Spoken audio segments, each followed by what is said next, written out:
Polymorphic viruses are designed as a disguise.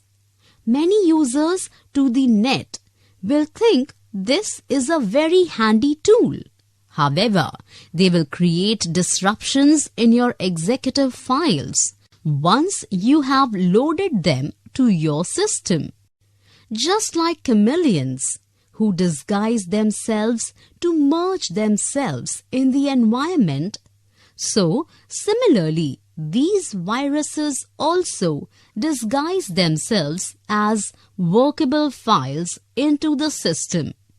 You can call these type of viruses as a digital version of a chameleon.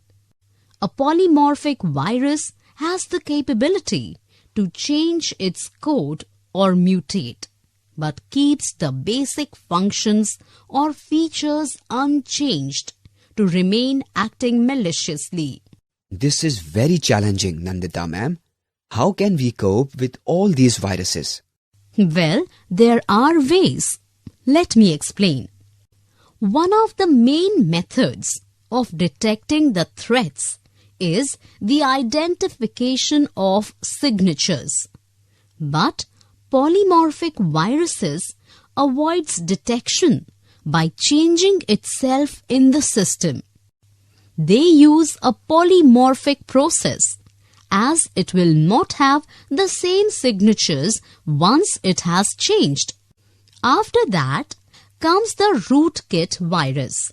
Imagine someone entering your home and making himself comfortable on the central sofa in the drawing room. He changes switches in your home. In a way, some of them work the other way round.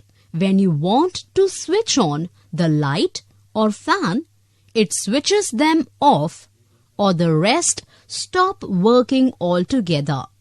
A rootkit virus does something similar to it, as it installs an unauthorized rootkit on the system and gives attackers full control of the system. It can then fundamentally modify or disable functions and programs. Creators of rootkit viruses wanted to bypass antivirus software, which generally scanned only applications and files.